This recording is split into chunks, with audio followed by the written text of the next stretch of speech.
This is my 2023 trip to Japan. My first time ever being out of the country without my family, and boy, did I learn some things. But first, let's rewind 4 months before the trip. It was April and I was walking back from class that I may or may not have skipped that day. I don't remember, but during that walk I got a text. I gathered over my Apple Watch and see my god sister saying, "Let's go to Japan." I shrugged it off because I knew she knew I always wanted to go to Japan, but all my close friends are poor college students or just can't commit to anything. Yes, I am throwing shots, and yes, you know who you are. Anyway, fast forward later that day, we found the cheapest flight to Japan for $1,500. Yes, you heard me correctly. From DCA to NRT, it was 1,500 buckaroos. Anyone who's financially responsible would have been like, oh, let's just wait it out and we can go another time when it's cheaper. But I'm no pussy ass bitch and I said, fuck it, let's ball. Bought the tickets and straight to Japan we go.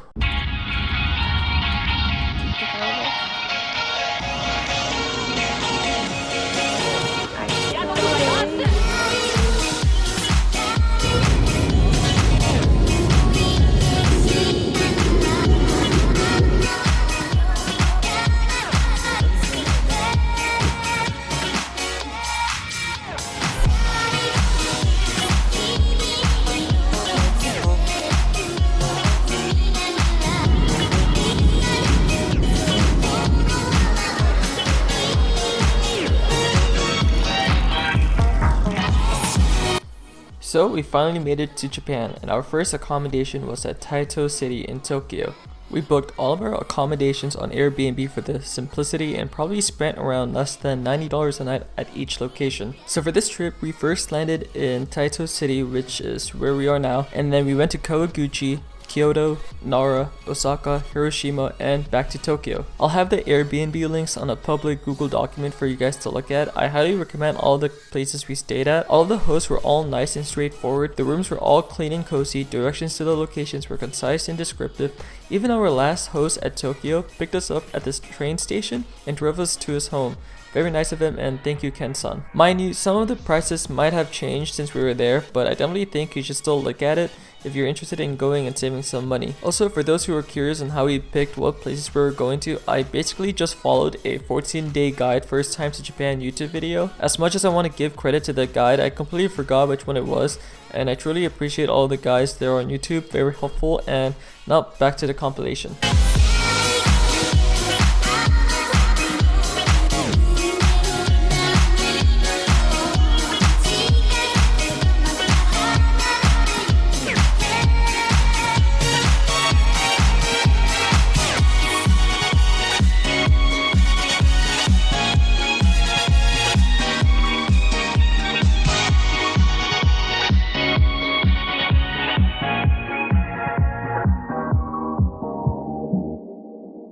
So what you see here is us going up the Mount Fuji panoramic ropeway. This takes you up the mountain across Mount Fuji, and for $12, it's definitely worth it if you're around the area. This was recommended by one of the guides I watched, and I don't regret it one bit. Yeah, you remember the amusement park, the stuff? So many bugs up here. Mount Fuji! And these bugs! Oh my god, so many bugs! What's up? What'd you get? I don't know. What does it look like from here? Wanna open it later or now? Okay. Wanna unbox it? I wanna unbox it. Should I do it later? I wanna do it later. I wanna do it now. Unless you're impatient. I am impatient. This is a mission. GG. I don't know how to open it. It's a later unboxing.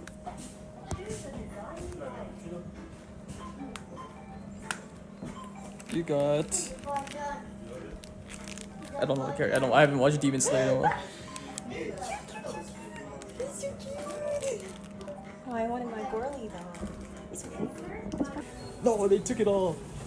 Took what all? That. I'd buy one.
Give me. Wait. No way. Give me. No way. Come on.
So that concludes my Japan trip of 2023, which you saw was like 35% of what we actually did. After USJ, we went back to Tokyo and had our own solo adventures, which I think what everyone should do for at least a day when traveling with a group. I spent most of my time in Akihabara being a degenerate. I was also super exhausted from walking and didn't bother pulling out my phone to record anything else. I started getting irritated by stuff Chelsea did, which wasn't any of her fault.